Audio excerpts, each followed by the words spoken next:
This conference will now be recorded.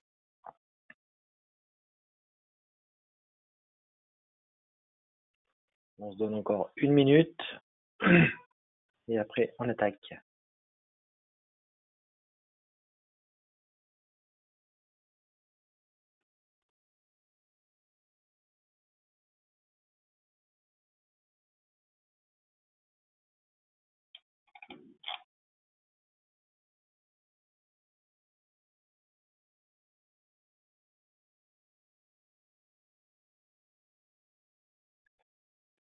Bien. Je propose que l'on commence. Alors, vous êtes sur l'atelier sur le cockpit de l'UNES. Donc, comme ça a été dit ce matin, le cockpit, c'est vraiment un élément central qui est très lié au cœur. Alors, voilà, si on reprend notre schéma de l'écosystème de ce matin, donc vous voyez très grossièrement, il y a toutes les briques de l'écosystème. Et au centre, il y a le cœur et le cockpit. Alors, en termes de base de données et d'architecture, le cœur est vraiment un module en soi, qui est un module purement caché, qui contient les données de façon structurée. En fait, c'est une grosse base de données. Et le cockpit est une interface graphique qui permet d'interagir avec le cœur. Alors, le cockpit ne fait pas que ça, mais voilà, l'essence du cockpit et le rôle du cockpit à la base, c'est vraiment d'être en interaction avec les données du cœur. Enfin, gardez bien ce schéma en tête, parce qu'en fait, il faut vraiment l'avoir en tête pour bien comprendre un petit peu toute la suite. Alors voilà, je vais dérouler une petite présentation. Alors voilà, l'écosystème augmente et dans chacune des briques, on retrouve en fait les mêmes informations, c'est-à-dire que quelqu'un qui est étudiant, inscrit à telle formation, eh bien, on a besoin de cette information aussi bien dans l'aspect UNES formation, dans le Moodle, dans la plateforme d'examen, à plein d'endroits. De même, celui qui est enseignant, on a besoin de l'information. Celui qui est responsable de scolarité, on a besoin de l'information dans toutes les briques de l'écosystème. D'où cette idée d'avoir ce cœur central qui contient ces informations qui sont après distribuées dans toutes les briques. Si on se place du côté de l'administrateur ou du gestionnaire, on a besoin d'avoir un endroit où on gère toutes ces données qui sont après distribuées dans toutes les applications. Typiquement, par exemple, la gestionnaire scolarité va avoir besoin à un moment de créer ses promotions, et ces promotions, elle va les retrouver, cette même promotion va être retrouvée à la fois sur l'outil d'examen, à la fois sur l'outil de formation et à plein d'endroits. Voilà, donc c'est pour ça, c'est géré à un endroit, une seule fois et répercuté partout. Côté utilisateur, on considère le cockpit comme étant le point d'entrée. Bien sûr, il peut avoir des liens directs vers telle ou telle plateforme ou tel cours au sein de la plateforme. Le point d'entrée, le cockpit peut être un point d'entrée. Nous, on va le présenter comme le point d'entrée dans l'écosystème, mais bien sûr, on ne va pas empêcher les liens directs sur telle ou telle partie de l'écosystème. Alors, si on regarde de façon générale, le cockpit, c'est le portail pour toutes les applications. Et donc, il joue les rôles de lieu d'accès vers les outils. D'accord? Donc, l'outil CIMOP, l'outil EMS et toutes les briques de l'écosystème. Donc, il permet d'afficher et de gérer les données du référentiel et notamment de gérer les données personnelles de l'utilisateur. On y reviendra un petit peu après. Et donc, lors des ateliers, il y a des questions qui ont été posées de dire oui, mais si je rentre avec un compte, comment est-ce que j'arrive à savoir que celui qui est rentré avec le compte de Grenoble aujourd'hui et demain avec le compte de Strasbourg, comment est-ce que je sais que c'est la même personne? Et bien, tout ça, c'est parce que dans les données personnelles que la personne aura saisies dans le cockpit, il va mettre ses adresses mail, par exemple, et nous, on va pouvoir, avec les adresses mail, le matcher, le retrouver, faire coïncider pour retrouver que c'est la même personne physique. Voilà. Et donc, c'est pour ça que c'est un point de passage obligatoire. Nous, on va le vendre comme étant le point d'entrée. Et si quelqu'un va directement sur la plateforme de stage, par exemple, il y aura des systèmes qui vont dire ah, mais on n'a pas toutes ces données ou ça fait longtemps qu'il n'est pas passé sur le cœur pour vérifier ses données personnelles. Et hop, il sera redirigé temporairement sur le cockpit pour vérifier ses données personnelles. comme je le disais, en tant que gestionnaire, qu'administrateur, c'est le moyen de gérer les données du référentiel. D'accord? Donc ça, c'est aujourd'hui la version 1, elle permet de faire ça. Comme j'ai dit, la version qu'on veut faire par la suite, c'est aussi que chaque utilisateur ait son propre tableau de bord. Donc moi, en tant qu'étudiant, je verrai ce que j'ai fait, ce que j'ai pas fait, mes notes, je peux retrouver mes notes, je peux retrouver mes stages, je peux retrouver tout ce que moi j'ai fait. Et en tant que l'enseignant, l'encadrant, la scolarité, etc., je retrouve aussi le suivi de mes étudiants, le suivi d'eux, etc., etc. On veut aussi faire en sorte que ça puisse jouer le rôle de panneau d'affichage numérique pour un groupe d'étudiants, voilà. Alors, pour ceux qui ont suivi le film, au niveau du portfolio, il y a des groupes. Et les groupes au niveau du portfolio permettent un espace d'affichage d'informations. Notre objectif, et dans notre schéma directeur, c'est que les informations qui seront saisies pour le groupe première année sur Grenoble, cette information, si elle est mise en ligne sur le portfolio, qu'elle puisse être aspirée et affichée aussi aux étudiants à qui elle est destinée au niveau du cockpit. Le cockpit devrait avoir aussi sur la page d'accueil cette capacité à diffuser de l'information. Alors, c'est pas forcément dans le cockpit que l'information sera créée, générée, mais par contre qu'elle soit affichée, comment dire, et on voit ça souvent sur les sites web, on commence à afficher le début d'un article, et puis après il y a un bouton voir plus. Donc on peut aussi faire ce système-là, on voit ce qu'il y a sur le panneau d'affichage de la promotion, et puis il y a un voir plus, et tac, ça nous envoie sur le portfolio. Voilà. Alors, et ça c'est pas pour tout de suite, mais ça fait partie des cibles. Donc vous comprenez que le portfolio, c'est vraiment le cockpit, c'est le point d'entrée, le point où je gère les données, le point où je vois les données, et le point où je reçois les informations qui me sont destinées de façon très ciblée. Donc le cockpit se constitue, alors on garde globalement la même ergonomie que sur les différentes briques applicatives de l'écosystème. Et donc l'idée, c'est qu'il y a sur la gauche la navigation entre les différentes pages, et puis après les pages qui s'affichent. Il faut avoir conscience que les pages qui s'affichent, là, les liens, vont dépendre strictement de qui est connecté. Et selon les droits de la personne connectée, elle verra plus ou moins de choses et plus ou moins d'écrans qui la concernent. Donc, typiquement, toutes mes informations personnelles, tout le monde l'aura. Par contre, la gestion des stages, évidemment, c'est que pour les scolarités. Gestion des personnes aussi, et même après, on va voir, il y a tout le monde ne voit pas tout non plus, et c'est tout à fait normal. Donc voilà, l'idée c'est que là, les pages, c'est vraiment à destination des personnes selon leur profil. Aujourd'hui, on livre avec un certain nombre de pages, et ça a vraiment vocation à s'enrichir dans les temps qui viennent. Alors, les pages sont organisées, c'est une arborescence à 3 niveaux, donc catégorie sous catégorie page. Donc là, c'est pour ça qu'il y a administration, gestion des personnes, utilisateurs et fonctions étudiants. Voilà. Et donc ça on le retrouve. Là, je reprends la copie d'écran, on ira voir après, mais voilà, c'est sur la gauche. Là, on a 3 niveaux maximum, c'est-à-dire la catégorie, la sous-catégorie et directement le lien vers la page. Voilà. L'idée, c'est que toute personne qui peut accéder au système UNES a accès au cockpit.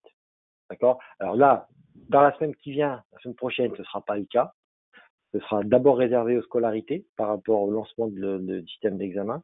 Mais très vite, on va l'ouvrir à toutes les personnes, de l'écosystème UNES.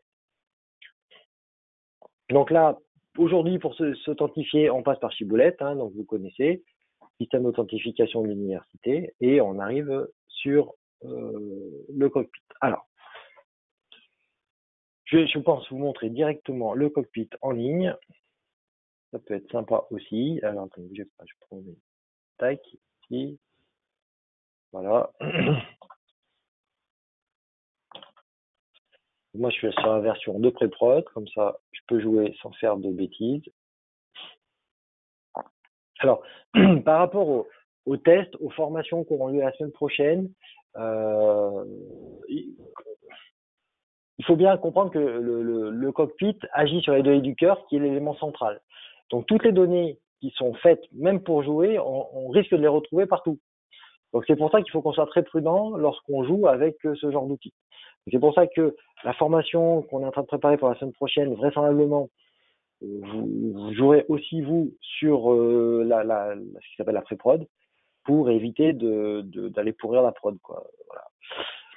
Et donc, on voit là les différents niveaux.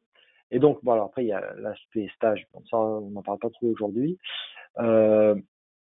La gestion des personnes. Donc là c'est là qu'on voit les différents utilisateurs et leurs fonctions. D'accord? Donc là, après, moi, pareil, selon qui je suis, je ne vois pas toute la plateforme. D'accord? Parce qu'il y a tout ce système de périmètre. Et donc, je vois lorsque je me connecte. Alors là, j'ai des droits de scolarité. Je me connecte, je vois les utilisateurs alors je suis scolarité je dois être, je sais pas, Strasbourg, ils m'ont mis, je crois. Voilà, donc, et je vois les personnes et je peux les filtrer, voilà. Et je peux modifier les rôles d'une personne, les fonctions d'une personne. Voilà, j'en charge de pas le toucher parce que il peut y avoir des impacts derrière. Bien, voilà, tac. Donc voilà, Gilliane Tison, je peux lui donner des fonctions et supprimer des fonctions. Voilà. C'est là qu'il y a toute la gestion des fonctions. Donc là, les fonctions, alors sur la pré-prod, c'est ça, sur la prod, ça va être à peu près pareil. Les fonctions qui existent, aujourd'hui, pour commencer, il y aura, alors non, ça correspond pas, parce que pour commencer, il y aura enseignant, oui, il n'y a pas. Enseignant junior, ça on y reviendra lors de la formation la semaine prochaine. Voilà, il y a un certain nombre de fonctions qui correspondent globalement à ce qu'il y a dans CIDSNG aujourd'hui, et qui permettent, voilà, donc du coup, là je vais donner à Gilliane la fonction d'enseignant, alors sur mon périmètre à moi, et je suis Strasbourg, donc je la mets en STAPS de Strasbourg. Voilà, ajouter la fonction, et voilà, Gilliane, elle est enseignante sur la faculté de STAPS de Strasbourg. Voilà, et moi, vous avez vu, je suis déclaré Strasbourg, donc je peux mettre sur mon université, si je suis au niveau université, et toutes les facultés qui y a en dessous. Voilà, donc ça, pareil, on y reviendra. Mais ce qu'on appelle une entité, c'est vraiment une organisation hiérarchique d'institutions. Et donc, on retrouve dedans toute la France. On a les différentes agences régionales de santé. On a les universités. Sous les universités, on a les facultés. Voilà. Et donc, quand on donne un niveau de droit sur un périmètre d'université, je vois tout ce qu'il y a en dessous. C'est logique. Voilà. Et donc, je ne peux travailler que sur ce qu'il y a en dessous. Donc voilà, là, je vous ai montré comment on gérait les fonctions sur les personnes. Voilà. Et là, on peut, je crois, les étudiants, non, c'est juste les étudiants. Voilà sur cet aspect-là. Alors après, il y a, je vais revenir un peu au slide, c'est un peu plus didactique, on va dire. Donc, par rapport là au module d'examen. Dans le planificateur, comme ça a été présenté ce matin, le planificateur, c'est ce qui permet de monter l'examen. C'est-à-dire que un examen, c'est quoi? C'est un sujet d'épreuve qui est sur une date donnée dans une salle donnée avec un groupe d'étudiants donnés. D'accord? Et donc, du coup, le planificateur, c'est vraiment ce module-là qui va permettre de faire le lien entre tout et qui va s'appuyer vraiment sur les données du cockpit, du cœur, pour permettre justement de trouver les promotions, les groupes d'étudiants à mettre sur les examens. Alors, c'est la première application directe du cockpit, hein, sachant que de façon, là d'ici fin juillet, on va aussi l'utiliser pour alimenter les cohortes côté Moodle, côté de l'aspect formation. Voilà. Donc, voilà, sur la gestion, l'idée c'est que, je vais revenir sur la 3, voilà. On arrive sur l'offre de formation. Alors, ce qu'il faut comprendre, c'est que la première étape, c'est quelque part d'initialiser dans le cœur les informations qui concernent votre entité. Alors, normalement, on a dû initialiser avec toutes les universités. On a mis au moins une faculté de médecine partout parce qu'on est sûr qu'il y en a. Et après, parmi nos membres, il y en a qui n'ont pas de pharmacie, pas d'odontologie. Enfin voilà, donc ça sera adapté après au cas par cas. Donc ça c'est la constitution des entités. Rattaché à une entité, c'est-à-dire rattaché à une faculté, il y a ce qu'on appelle l'offre de formation. En gros, ce sont les diplômes qui sont préparés et les années d'études qu'il y a dans les universités. Parce qu'il faut avoir conscience que toutes les universités, toutes les facultés n'ont pas toutes les années, forcément, et toutes les facultés ne préparent pas tous les mêmes diplômes. Et donc, on peut ajouter une offre de formation. Alors pareil, je ne sais pas ce que je vais trouver parce que c'est au niveau du référentiel. Voilà, il y a quelques exemples. Voilà, et donc on dit quelle formation j'ai. Donc voilà, après, je peux en prendre une au hasard. Voilà, je fais un DS de pédiatrie et du coup, je dis que j'ai la DES de FASTOC que je prépare dans ma formation. Donc ma composante, c'est la faculté de médecine de Strasbourg et je suis à la période. Alors, là, qu'est-ce qu'on est en train de faire? Il faut vraiment comprendre ce sur quoi, qu'est-ce qu'on est en train de faire là maintenant. Une université ou une faculté offre des formations pendant une période donnée. Alors, souvent la période, c'est l'année universitaire, mais pas obligatoirement. J'ai vu que dans la salle, il y a des personnes de paramédicales qui ont des formations d'ambulanciers qui durent quelques mois. Et du coup, on peut très bien avoir la période de l'automne 2021 ou la période de printemps 2022. Voilà. Donc le choix la période, c'est un paramétrage qui est fait par faculté. D'accord? Donc chaque entité peut très bien dire, voilà, moi j'ai 15 périodes, j'ai 2 périodes, voilà. Et donc, lorsque l'on est là sur la préparation d'une offre de formation, on dit que sur l'année, sur la période qui vient, je vais avoir dans ma composante des phases socles de tel diplôme. Voilà. Donc là, j'ai pris médecine DS de pédiatrie, phase socle. Donc ça peut être DFASM première année, deuxième année, troisième année, etc. On associe une composante, on choisit une période. Alors la période, comme je disais, c'est propre à chaque faculté. Alors, je pense que la plupart du temps, tout le monde aura l'année universitaire. Donc, on a préinitialisé avec 2020-2021 ou 2021-2022. On peut rajouter, nous, un titre. Alors, le titre, ce sera surtout intéressant lorsqu'on a des DU. Parce que là, les DU, ça peut être sur des éléments qui sont propres à l'université, qui ne sont pas sur un truc standard. Donc, on peut rajouter une information complémentaire. Voilà. Et donc, on a rajouté là, j'ai rajouté ma médecine pédiatrie FASTOC, voilà, sur la période. Et donc, comme ça, je vais constituer mon offre de formation, sachant que d'une année sur l'autre, la plupart du temps, l'offre de formation est reconduite. Donc, on verra éventuellement, mais à définir les fonctionnalités pour recréer la même offre de formation sur l'année qui vient. Et puis après, travailler en différentiel, bah, finalement, ce DU, je l'ai plus, il y a un nouveau DU, cette année, je l'ai plus, j'ai une nouvelle année. Voilà. Donc là, il y a des capacités de filtration. Donc là, l'idée, c'est que on est bien sur, je prépare l'offre de formation. Alors, évidemment, qu'est-ce qu'il y a derrière? Derrière, il y a les promotions d'étudiants. C'est aussi bête que ça. Et comme ça, là, vous avez, si vous voyez l'information apparaître, en 2021-2022, il y a la promotion de phase socle du DES de pédiatrie de l'Université de Strasbourg, de la faculté de médecine, pour le diplôme de pédiatrie DES phase socle. D'accord? Donc, l'idée, c'est ça. Donc, c'est pour ça que le libellé de la formation, c'est l'Université de Strasbourg, faculté de médecine, le diplôme préparé, DES de pédiatrie, la phase socle, puisqu'on est sur la phase socle, et puis la période qui est l'année. D'accord? Voilà. Donc ça, c'est l'aspect, je crée l'offre de formation. Et après, dans cette offre de formation, donc dans mes promotions, en fait, je vais alimenter les promotions d'étudiants. Et là, je retrouve la promotion que je viens de créer. Et après, je vais pouvoir éditer cette promotion. Alors, bah, mettre à jour la promo. Papa, je trouve personne parce que je ne peux pas avoir d'étudiant qui est associé à Strasbourg pour la démo. Je ne plus. Voilà, donc c'est comme c'est des données de pré-prod, donc j'ai personne à montrer. Et là, du coup, je vais là et là, normalement, je peux retrouver des personnes et mettre ces personnes dans la promotion.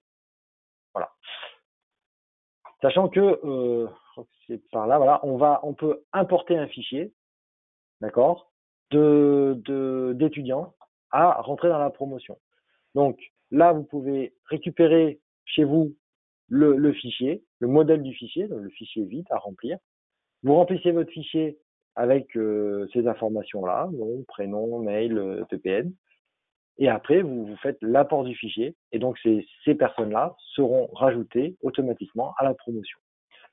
Avec le système va détecter soit l'étudiant, il est déjà connu du cockpit, du cœur, et dans ce cas-là, bah, on lui rajoute le fait qu'il est dans la promotion de pédiatrie, soit il n'est pas connu, et dans ce cas-là, on le pré-crée, entre guillemets, voilà, on pré-crée un compte, et la prochaine fois où il va se connecter, automatiquement, il va être reconnu et mis dans la bonne promotion.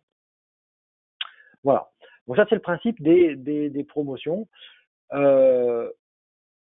Toute personne qui est scolarité de la faculté voit normalement toutes les promotions. D'accord? C'est une donnée où il n'y a pas de lézard. Par contre, c'est sectorisé, c'est-à-dire que je suis de la faculté de médecine, normalement, je ne vois pas les promotions de la faculté de pharmacie, et réciproquement.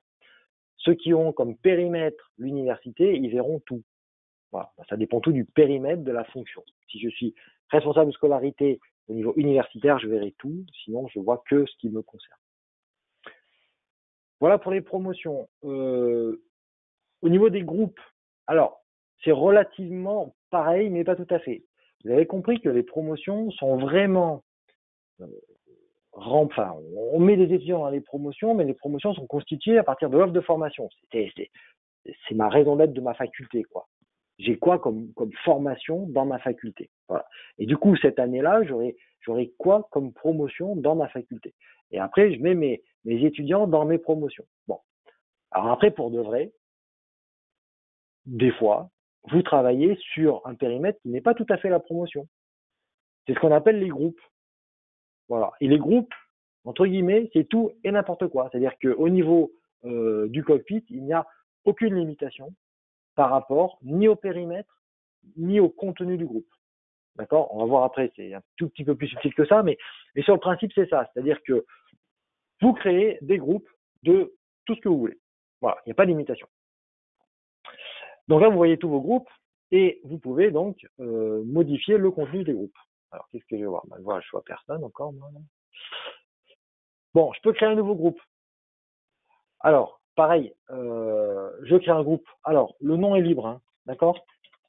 Attention, si vous commencez à créer beaucoup de groupes, nous vous invitons à vous mettre, à vous créer une sorte de nomenclature pour vous, d'accord?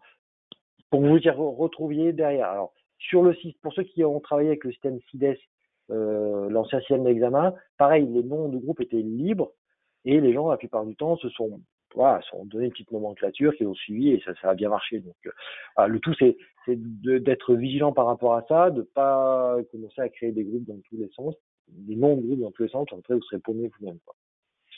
Voilà. Et lorsque vous créez un groupe, vous pouvez le rattacher à n'importe quelle composante. D'accord? Pas que la vôtre. Et ça, cette fonctionnalité, elle est utile surtout si vous faites des groupes partagés avec la faculté d'à côté ou avec l'université d'à côté. Ça vous permet comme ça de mettre en place des groupes partagés. Donc là, je vais dire n'importe quoi, hein. Je le partage avec l'école de maïeutique de Dijon et l'école de maïeutique de Lorraine. Voilà. Et donc, là, je sélectionne les groupes, les facultés ou composantes qui vont être rattachées, enfin qui vont pouvoir voir ce groupe-là. Alors, à quoi ça sert ça? Ça sert lorsque l'on va être ce rattachement-là. Ça sert lorsqu'on est sur la création d'examen, le planificateur d'examen. Je suis de l'école de maïeutique de Dijon, je vais pouvoir voir tous les groupes qui sont rattachés à Dijon, donc donc moi de Grenoble, je crée un groupe école de maïeutique sage-femme, je crée un groupe rattaché à l'école de maïeutique de Dijon.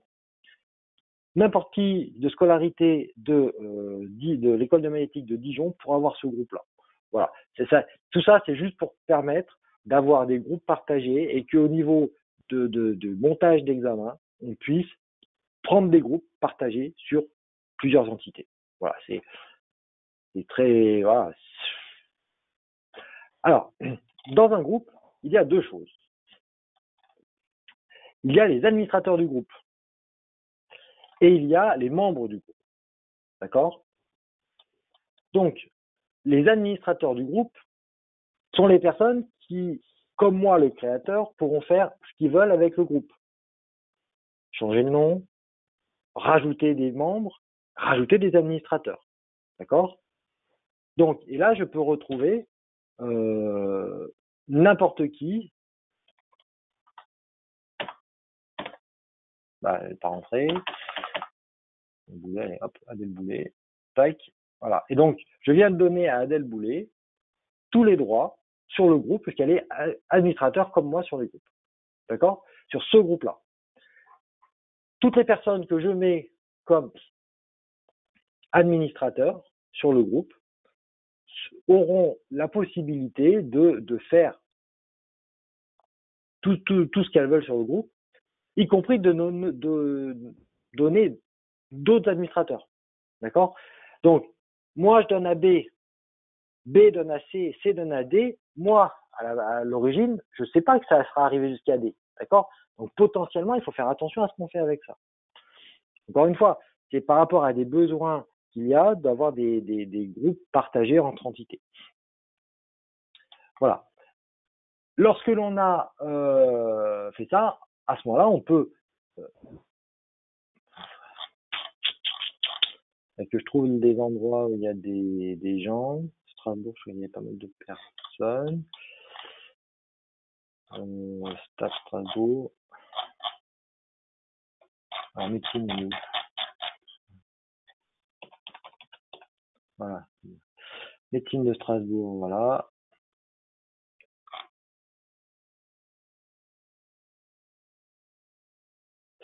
Voilà. Et donc, dans les membres, voilà, c'est là. Donc là, c'est les rattachements.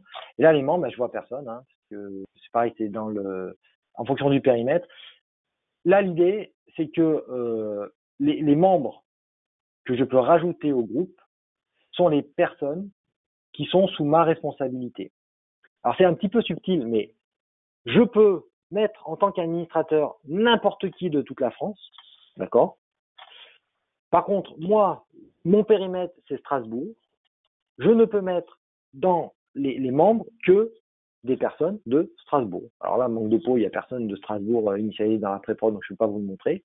Mais l'idée, c'est ça, je peux mettre n'importe qui de mon périmètre à moi. Donc ça veut dire que moi, en tant qu'université de Strasbourg, médecine Strasbourg, je vais créer un groupe médecine Strasbourg. Je mets des étudiants de médecine Strasbourg dedans. Bon. Ce groupe, je le partage avec la faculté de médecine de Grenoble. Donc je vais mettre un administrateur qui sera quelqu'un de la faculté de médecine de Grenoble. Moi, de Strasbourg, je ne pourrai pas mettre dans le groupe comme membre des gens de la faculté de médecine de Grenoble, puisque mon périmètre à moi, c'est Strasbourg. Donc, c'est l'administrateur de Grenoble que j'aurais rajouté comme administrateur de Grenoble. C'est cet administrateur-là qui, lui, va aller mettre les membres de Grenoble dans le groupe. En gros, chacun gère ses ouailles, chacun gère son périmètre. D'accord? Donc, l'idée du groupe, c'est que je suis créateur initial, peu importe. Je mets autant d'administrateurs que je veux. D'accord? Et je prends tous les administrateurs à l'échelle nationale. Il n'y a pas de limitation par rapport à ça. Et puis, chaque administrateur, lui, va pouvoir rajouter dans le groupe des personnes de son périmètre à lui. Voilà. Une fois que vous avez compris ça, vous avez à peu près tout compris. Alors, vous avez très vite vous y faire, hein, parce que c'est logique, voilà. bah, c'est sûr que quand je vous présente, ça paraît un petit peu comme ça compliqué, mais c'est hyper simple et hyper logique en fait. Alors regardez, il y a un petit bouton actif ou inactif. En fait, un groupe, l'idée c'est que si vous n'en avez plus besoin, on vous conseille de le mettre inactif. D'accord? S'il est marqué inactif, comme ça, là, on ne le retrouvera plus dans les plateformes alentours. Donc, c'est-à-dire que lorsqu'on va monter un examen, si le groupe n'est pas actif, on ne le verra plus. Donc, en gros, vous faites un groupe rattrapage de maths semestre 1. OK, vous mettez les gens qui passent au rattrapage, vous montez l'examen, et puis après, vous le mettez inactif. Voilà. Et l'année d'après, si vous voulez réutiliser le même groupe, eh ben, vous le re-rendez actif, vous changez les personnes qu'il y a dedans, et hop, ça y est, le groupe il est fait pour l'année d'après. Ou pas, après, c'est vous qui voyez. Et voilà, donc ça, la subtilité du actif-inactif, elle est là. Alors, j'aimerais juste revenir sur un point. Alors là, pour l'instant, lorsqu'on crée une promotion, lorsqu'on est une édite ou un groupe, il n'y a pas encore la notion de code. On va rajouter là très prochainement un petit endroit où ce sera marqué code du groupe. D'accord? Ce code du groupe, ce sera utilisable par votre DSI pour faire une alimentation automatique du groupe ou de la promotion. Et donc la DSI, nous, on va finaliser là un web service qui permet à la DSI de dire sur le groupe du code 25, le code 25, c'est ce que vous aurez mis là à vous, c'est votre code à vous, hein, eh bien, voici les membres qu'il y a dans le groupe ou dans la promotion. Et donc comme cela, la DSI pourra alimenter les groupes et les promotions. Avec des subtilités, d'accord, mais ça on y reviendra au moment voulu, que si c'est alimenté par la DSI, vous pouvez plus toucher les membres manuellement. Et puis si vous voulez arrêter d'alimenter par la DSI, vous le touchez manuellement, mais après la DSI, je veux dire, on ne peut pas se marcher sur les pieds, quoi. Il y a tout un processus à gérer par rapport à ça. Donc voilà, le cockpit, vous, dans un tout premier temps, c'est ça, c'est l'offre de formation, les promotions, les groupes. Alors, il y a aussi tout l'aspect, les fonctions. Donc, comme je vous l'ai montré, ça, vous y aurez accès aussi dès la semaine prochaine. Et on va récupérer toutes les fonctions qu'il y a aujourd'hui dans SIDSNG. D'accord? Donc, vous allez retrouver tout ce qui avait été mis en place dans SIDSNG à l'époque. Voilà, donc j'ai fait un premier tour rapide. J'ai vu passer des questions, alors je vais essayer de les voir et d'y répondre.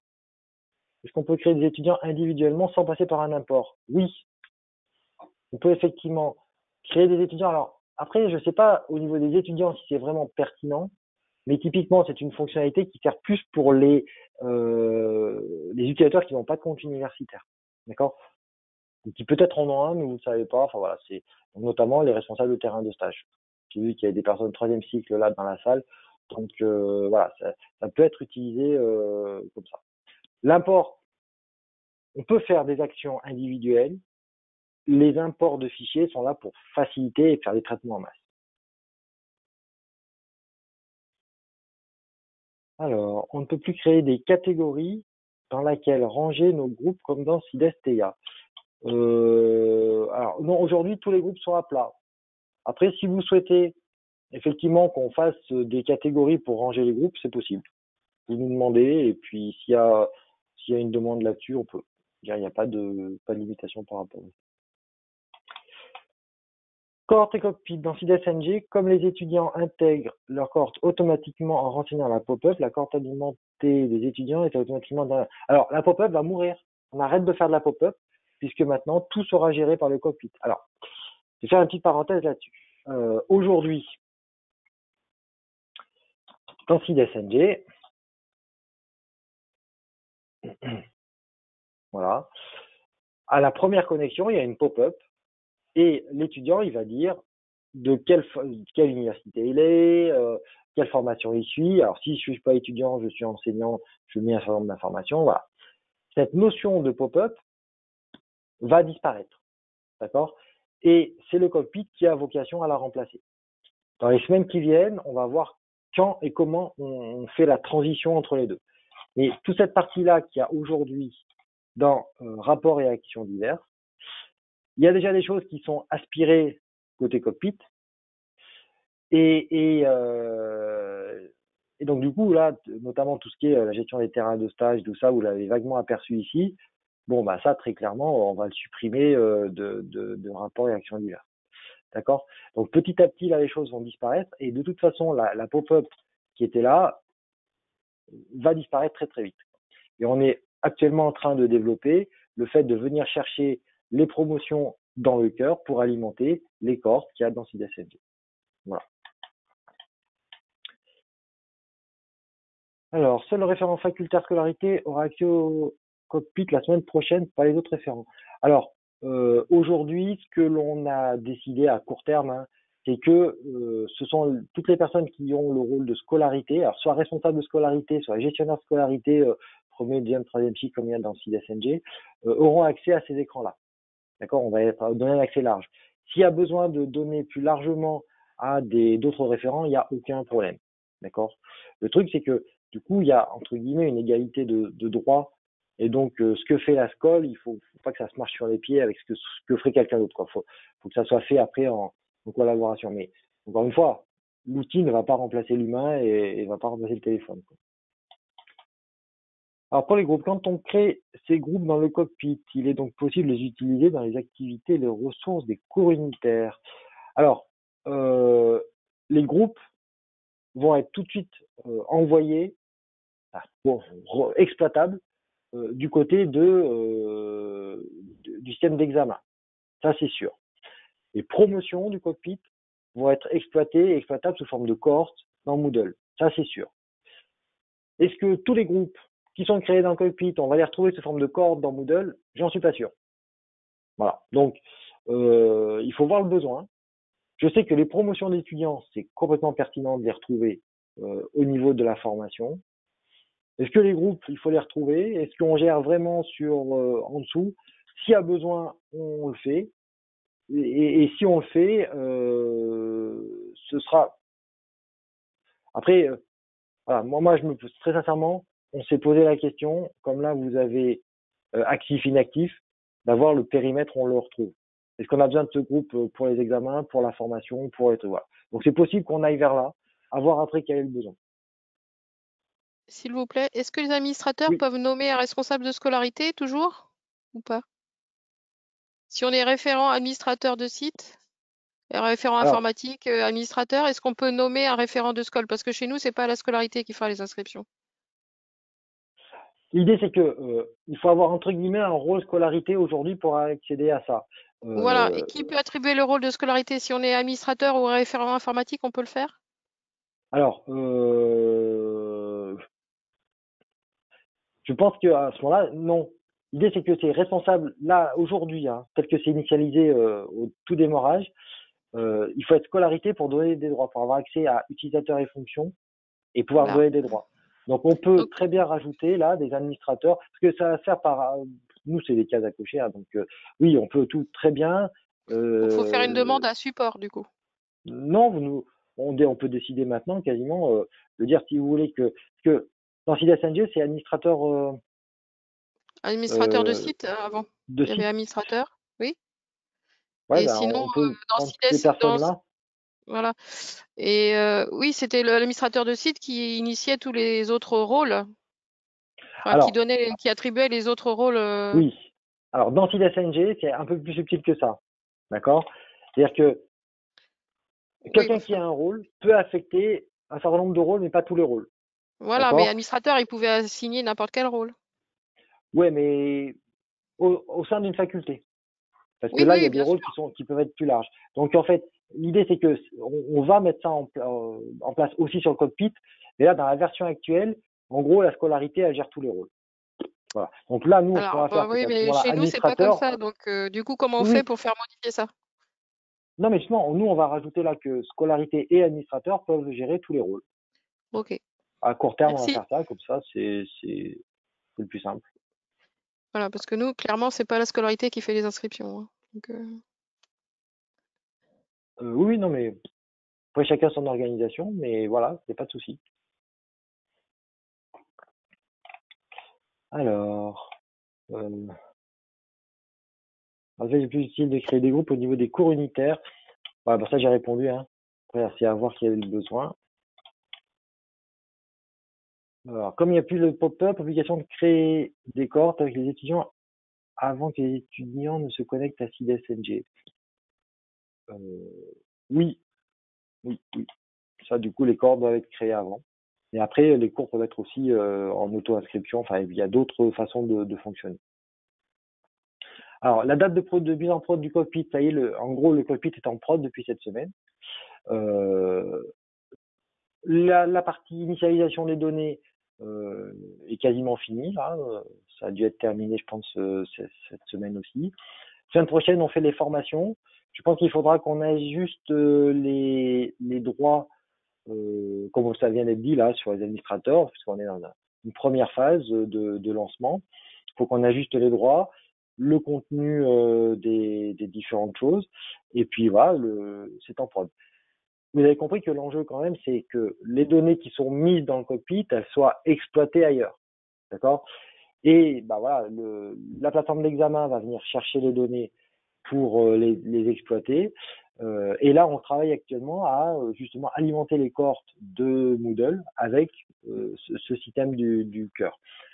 C'est pas encore en ligne ça, et donc du coup, voilà, on va durant l'été faire cette phase de transition entre le système actuel dans SIDSMG et le système venant du cockpit. Voilà. Et donc, vous retrouverez à la fin, enfin voilà, vous retrouverez les différentes promotions que vous avez créées ici, là, mes promotions d'étudiants. Ces promotions seront sous forme de cohortes que vous retrouverez dans l'interface de SIDSNG ou des plateformes Moodle pour les inscrire à vos différents cours.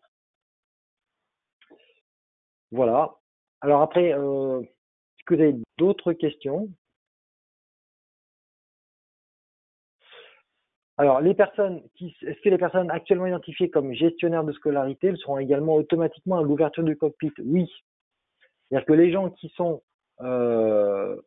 déclarés dans SIDSNG avec les fonctions, à voir qui a quelle fonction là. Voilà, les gens qui sont ici dans les UFR, responsables de scolarité et administratifs, premier, deuxième, troisième cycle, seront automatiquement positionnés comme entre guillemets scolarité dans le cockpit. Et on va rajouter, comme ça a été demandé là, les administrateurs de site. Il faut qu'on voit exactement à quoi ça correspond. Et nous, notre source de données, elle est là. Alors, les personnes qui sont identifiées dans CIDES, pas NG, non, on ne fait pas de récupération des fonctions de l'ancienne plateforme vers la nouvelle, parce que c'est vraiment des logiques qui sont complètement différentes. Voilà. Donc, l'idée, c'est que, du coup, par contre, ce que l'on sait, c'est qu'aujourd'hui, dans chacune des facultés, il y a une, voire plusieurs personnes qui sont avec ce rôle de scolarité. Et donc, dans la phase initiale, pour retrouver les droits, il faudra que ces personnes de scolarité fassent la gestion des droits,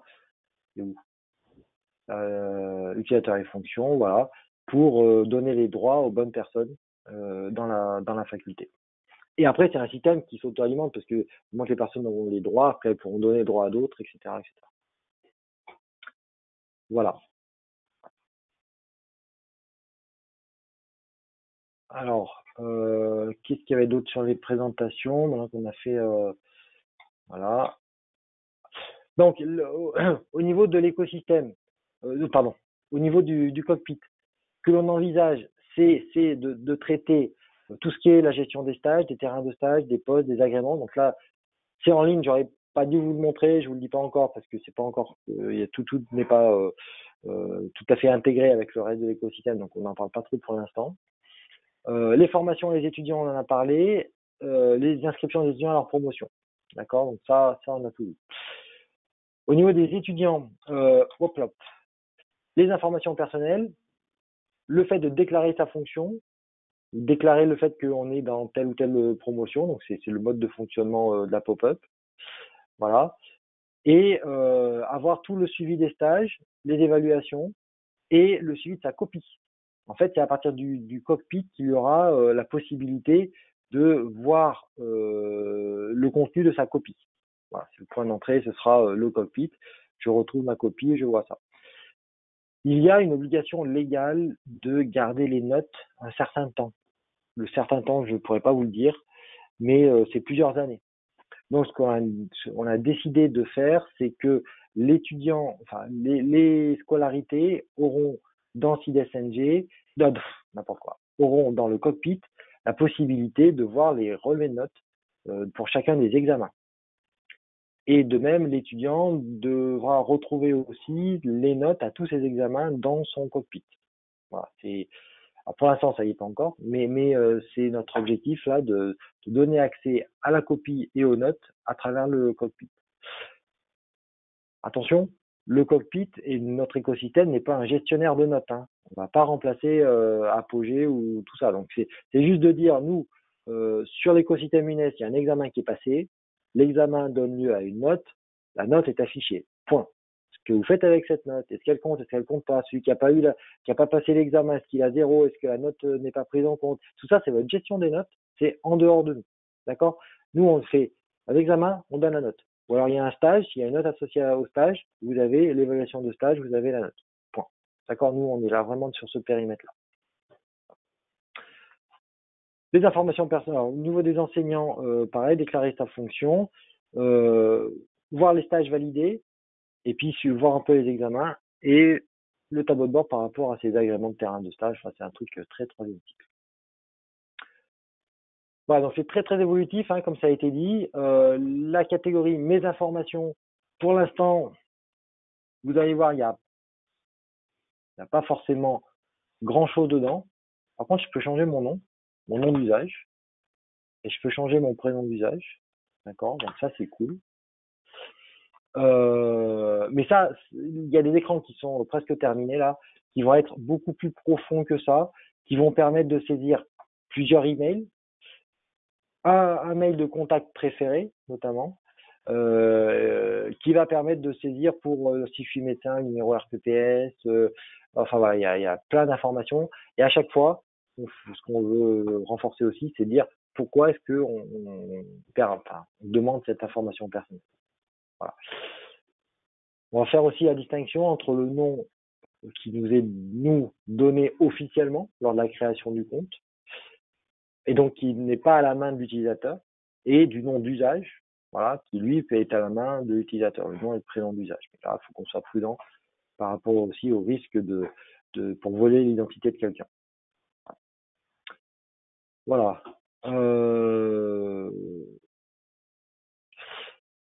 La catégorie administration, donc on en a parlé, ça va être enrichi avec globalement tout ce qu'il y a dans CIDSNG, parce que voilà, l'objectif c'est d'arrêter tout ce qui est rapport et annexe dans CIDSNG. Et puis on va rajouter des outils divers, et donc on parlait de tout ce qui était le suivi, tous ces éléments.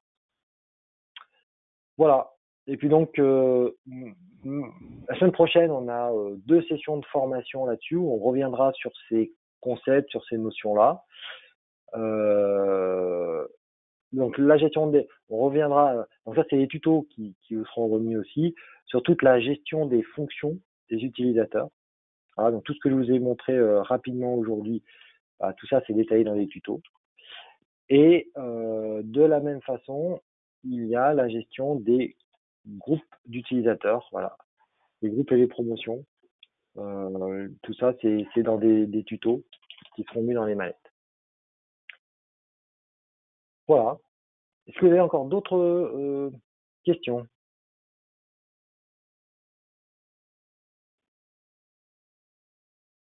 Une question, l'étudiant doit être inscrit à l'université pour l'inscrire dans sa cohorte dans le cockpit. Alors non. L'idée c'est que nous, encore une fois, hein, nous sommes en aval de votre système d'information. Donc, ce sont vos règles de gestion à vous qui comptent. C'est-à-dire que lorsque là vous faites un import d'étudiants, là, pour les promotions d'étudiants, lorsque vous faites un import d'étudiants, du moment que le fichier est correct, c'est-à-dire qu'il est bien rempli, la personne elle va être rentrée. Même si la personne sur l'année qui vient, elle n'a pas payé ses droits d'inscription, ou elle n'a pas ci, ou elle n'a pas ça, nous on vous importez un fichier, c'est ça qui fait foi. Lorsqu'on sera dans un mode de synchronisation, pas avec votre DSI, les règles, elles seront d'autant plus de votre côté. C'est-à-dire qui vous synchronisez, comment, voilà. Juste pour votre information, il y a des universités, par exemple, par rapport aux accès à CIDSNG, qui ont décidé que ceux qui ne sont pas à jour de leurs frais d'inscription n'auront pas accès. Voilà. La DSI a la possibilité au moment de l'authentification par Chiboulette, de mettre un filtre, en fait. Et ils ont fait le filtre que ceux qui ne sont pas à jour des droits d'inscription, ils passent pas. Voilà, c'est un choix. Donc ça, lorsque ce sera la DSI qui va alimenter les groupes, ils pourront faire ça de façon, voilà, comme ils veulent, avec l'algorithme qu'ils veulent. Et donc du coup, voilà, vous gérez bien votre business. Sachant que pour l'instant, pour avoir un accès, il faut avoir un compte à l'université, donc il faut quelque part être dans le giron de l'université. Avec le nouveau système d'authentification qui va arriver, quelqu'un qui n'est pas dans le giron de l'université, il va pouvoir rentrer si la scolarité l'a importé. Donc typiquement par rapport à des promotions d'étudiants de DU ou sont des professionnels qui viennent se former quelques heures, etc., il sera tout à fait possible de les rentrer, de leur donner des accès, qu'ils puissent même faire un examen sans être passés par l'université. Voilà. Parce qu'ils n'auront pas de compte université. Grégory? Oui. Oui, Isabelle des Limoges. Si on active la synchronisation avec l'annuaire LDAP, et on sait qu'il y a des fois des retards par rapport aux inscriptions des étudiants, même l'année commence et quand il y a des contrôles continus, etc. Est-ce qu'on peut quand même rajouter l'étudiant manuellement pour qu'au moins qu'il passe le contrôle continu, par exemple? Ouais, alors cette fonctionnalité, on l'a pas encore développée. D'accord? D'accord. Le web service, la création du web service, le web service, il est quasiment fait parce que voilà, ça c'est facile.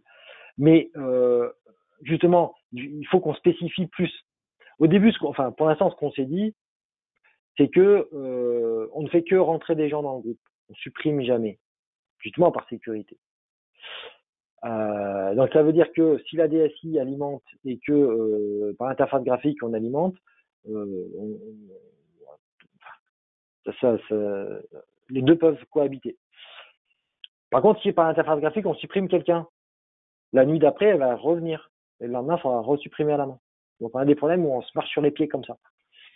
Donc c'est pour ça au niveau des specs, qu'on s'était dit a priori, c'est que soit on synchronise et on touche plus à la main, soit on synchronise pas et on fait à la main. Donc on peut passer par synchronisation une nuit, on arrête de synchroniser et on rajoute et on supprime des gens à la main. C'est un scénario.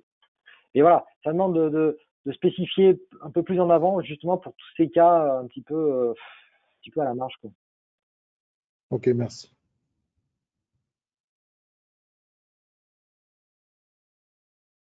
Est-il possible de désactiver une cohorte, une promotion? C'est ça, hein? Les promotions, non. Les promotions, ce sont les gens qu'on a à l'université. D'accord? C'est mes étudiants qui sont dans des années d'études.